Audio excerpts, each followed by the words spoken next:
Bonjour à tous et à toutes. Aujourd'hui sur Je vis en mode électrique, nous avons laissé de la Dacia Spring. Alors nous sommes partis du garage Renault Buy My Car de Fontaine. Nous allons faire 100 km et après on regardera combien il nous reste d'autonomie à la fin de notre périple. Donc nous sommes partis avec 247 km et on verra au bout des 100 km combien il nous reste de kilomètres et surtout combien nous avons consommé au kilowattheure. Alors sur cette Dacia Spring, vous ne trouverez pas de mode B. Ça sera tout à l'accélérateur et au frein. Nous allons faire une partie voie rapide autoroute parce qu'il y aura du 130. Nous aurons des parties de montagne parce que le but c'est de faire une estimation du kilowattheure aux 100 km réel. Donc ça veut dire comme on roulerait tous les jours. Donc là j'ai mis un peu la clim parce que par défaut elle est restée dehors. Il fait chaud et le problème c'est que à l'intérieur c'était invivable. Donc ça va faire descendre un peu les kilomètres qu'on peut faire. Là actuellement dans l'habitacle il fait bon, donc je vais pouvoir arrêter la clim. Et du coup on roulera sans clim, sauf si ça se réchauffe réellement. Mais si ça se réchauffe pas trop, on va rester sans clim. On est en mode éco, on va voir jusqu'à combien on peut aller en mode éco. Bien sûr sur les voies rapides et sur les autoroutes, je suppose qu'il va falloir enlever le mode éco, donc on va consommer un peu plus. Actuellement nous sommes à 11 kWh de moyenne. Là nous allons prendre la rocade pour aller sur vif. Donc sur les premières parties nous serons à 70. Ça fait à peu près 5 km à 70. Sur la deuxième partie nous serons une partie à 90, mais là elle est vraiment minime vu qu'elle est en travaux. Et après nous aurons une partie à 110 où là ça va nous donner l'estimation en kilowattheure quand on roule à 110, et on aura une partie à 130, on est l'estimation à 130. Donc là actuellement nous sommes sur la partie à 70, nous sommes à 12,2 kWh et on verra au bout de la partie à 70 à combien nous sommes. Pour l'instant, pas besoin d'enlever le mode éco, il se suffit à lui-même. Nous avons assez de puissance pour rouler tranquillement sur cette partie à 70. Donc là, nous sommes sortis de la partie à 70. Je suis à 11,9 sur les 5 km qu'on a fait sur la partie à 70. Allez, c'est parti, nous sommes sur la partie à 110. Donc pour l'instant je suis toujours en mode éco et très clairement le mode éco vous bloque à 100 km/h. Donc on va enlever le mode éco pour aller nous mettre à 110. Début de la voie à 110 nous étions à 11,8 kWh. Sortie du 110, on est à 14,1 kWh de moyenne. 130, ça vibre vraiment. Hein. Là, il y a tout l'habitacle qui vibre. Je vous conseille pas de rouler trop longtemps à 130. Vous pouvez le faire, mais sur la voiture qu'on m'a prêtée, ça vibre un peu de partout. Donc c'est pas très agréable. Par contre, au niveau des bruits d'air, nous en avons pas trop. C'est bien isolé. Donc fin de la zone à 130, et on a fait du 16,1 kWh de moyenne. Donc là très clairement nous avons terminé les voies rapides voire hyper rapide, nous pouvons remettre le mode éco. Ça permettra de gagner un peu d'autonomie sur notre parcours.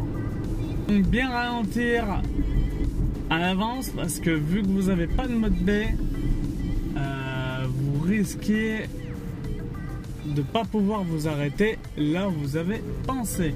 En mode éco, elle se suffit à elle-même, elle peut rouler tranquillement jusqu'à 80, 90. Au-delà de 90, il faudra enlever le mode éco pour être tranquille. Donc là, ça va être une zone 50 jusqu'à la fin de vif. Donc nous sommes rentrés dans la zone A50 à 16 kWh de moyenne. Donc je conduis toujours avec le limiteur. Pourquoi? Parce que l'avantage, c'est que dès que vous avez atteint votre vitesse, c'est la voiture qui va réguler sa puissance moteur qu'elle a besoin pour rouler à 50. C'est pas votre pied, c'est la voiture. Donc des gains en énergie qui sont pas mal du tout. Donc, comment faut-il la conduire cette voiture? Alors avec beaucoup plus d'anticipation qu'une autre voiture électrique, car pas de mode B ou de e-pédale. Attention à lever le pied on avance quand on arrive au feu, se mettre en mode éco quand on le peut, donc très clairement jusqu'à 90 vous pouvez rester en mode éco, ça ne gênera pas, et surtout atteindre la vitesse maximum que vous pouvez le plus rapidement possible, parce qu'après c'est le véhicule qui va calculer ce qu'il a besoin ou pas pour faire avancer le véhicule, la voiture à sa vitesse. Là, nous sommes sortis de la ville de Vif. Clairement, bah, on était à 15 kWh de moyenne. Nous avons fait 19 km pour une moyenne de 14,7 kWh. Là on entame la montée un petit peu, donc une grosse montée mais à 50, donc bah là ça va, hein. On la débute à 14,5 kWh. En haut de la grosse montée, nous sommes à 14,6 kWh. Donc rentrer dans la voie rapide à 80 à 12,5 kWh. Actuellement nous avons parcouru 28,8 km depuis notre départ. Une moyenne de 12,3 kWh. Je vous rappelle, on était parti avec le plein complet qui était de 247 km d'autonomie. Il nous en reste 201 pour prendre une voie à 110. Sur cette portion, nous avons fait 12,2 kWh de moyenne. Donc là, nous allons commencer la zone à 90. Nous rentrons dans la zone à 90 à 11,9 kWh de moyenne. Nous sortons à la sortie des bains. Sur la zone à 90, il n'y a rien à dire, hein. 11,8 kWh de moyenne. Donc là, nous allons direction Uriage, par les petites routes, bien sûr, pour la tester en montée, sur une longue montée, pour voir si on consomme plus ou on reste sur des consos raisonnables. Là, on est sorti de la zone de confort de cette voiture, ça veut dire la zone A50 sur du plat. Là, on va entamer tout ce qui est montée. Alors, sur la zone A50 sur du plat, nous sommes à 11,6 kWh de moyenne. Ce sera notre référence pour le 50 km/h.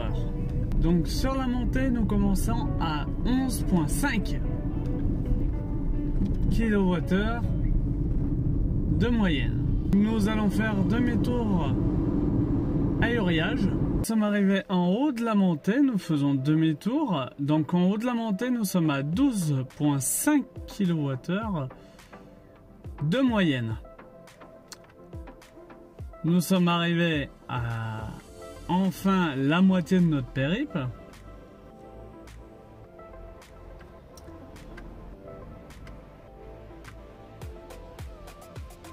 Donc 50,8 km on a fait.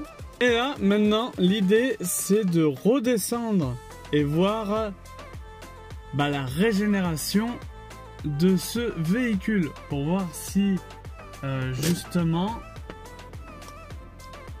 elle régénère bien en descente ou au contraire elle ne régénère rien du tout, car pas de mode B ni de e-pédale, donc à voir si ça marche correctement ou pas la régé juste en levant le pied.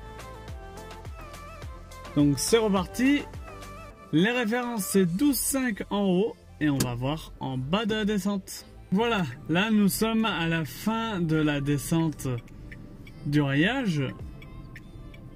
Donc notre référence c'est 11,3 kWh de moyenne sur cette descente.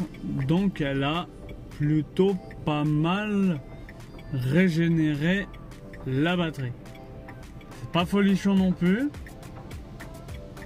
mais on peut pas lui en demander plus, sachant qu'elle n'a pas de mode B ou de e-pédale. Ah, 130. Oh, par contre, comme ça bouge le capot, je vais faire le capot. À la fin de notre périple, on était à 12 kWh au 100 km. Et moi je vous dis à très bientôt sur Je vis en mode électrique.